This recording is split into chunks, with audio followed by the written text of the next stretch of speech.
এই প্রথমবার আমার বোন জামাই আমার আম্মু সবাই মিলে আমার বাসায় আসবে।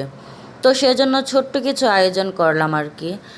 তো আমি গ্রামের বাড়িতে গিয়েছিলাম আমার আম্মুর বাসায়। তো সেখান থেকে আসার সময় আমি আমার বোনকে বলেছিলাম চলো যাই আমার বাসায়, তো বললো যাবে না।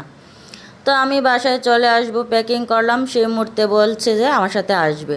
তো কি করার, তাড়াহুড়ো করে যতটুকু আয়োজন করার ততটুকু করার চেষ্টা করলাম। প্রথমবার আমার বোন জামাই আমার বাসায় আসবে বলে কথা। আম্মুকে নিয়ে সোজা বাজারে চলে গেলাম।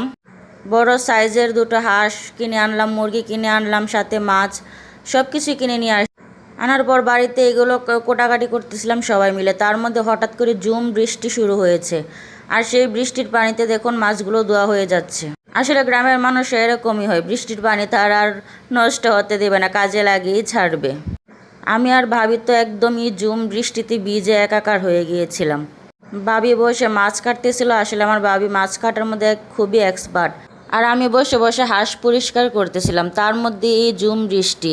তো কি আর করার, বৃষ্টিতে ভিজে আমি আর আমার ভাবি কাজ শেষ করলাম, আর আম্মু বারান্দায় বসে এসব বাকি কাজ করছিল। আসলে আম্মু তো বৃষ্টির পানিতে ভিজতে পারবে না, সেজন্য বৃষ্টি এসে একদমই আমাদের কাজের 12টা বাজিয়ে দিয়েছিল। তবে বৃষ্টিটা ভালোই লাগছিল, উপভোগ করতেছিলাম। প্রচণ্ড ভ্যাপসা গরমের মধ্যে হঠাৎ করেই বৃষ্টি, তো খুবই ভালো লেগেছিল, স্বস্তি লেগেছিল। আর তার মধ্যে বৃষ্টিও শেষ, আর আমাদের মাছ ধোয়া পরিষ্কার করা সব কিছুই শেষ।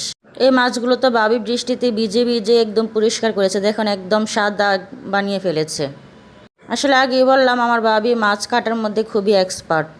অনেক পদেরই মাছ ছিল, কই মাছ, শিং মাছ, চিংড়ি মাছ, তারপর আরও কী যেন ছিল, আর এগুলো মাছের ডিম ছিল।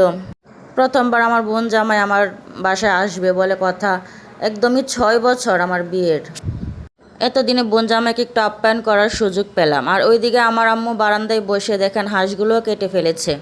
2টা হাঁস কেটে 2 জায়গায় রেখেছে, আসলে দেখছিল কোনটাতে কতটুকু মাংস হয়েছে এই আর কি। আর ওইদিকে আরেকটাই মুরগি কেটে রেখেছে। আসলে আমার আম্মু ওই হাঁস আর মুরগিগুলো কেটেছে, আর আমি পরিষ্কার করে দিয়েছি, আর ভাবি মাছগুলো কেটেছে। আসলে গ্রামে থাকলে এরকমই সবাই মিলেমিশে কাজকর্ম করা যায়। আর ঢাকা এসে তো আমি একদমই একা হয়ে গেছি, আর একা হাতে সংসার সামলাতে গিয়ে তো আমি একদম হিমশিম খেয়ে যাচ্ছি।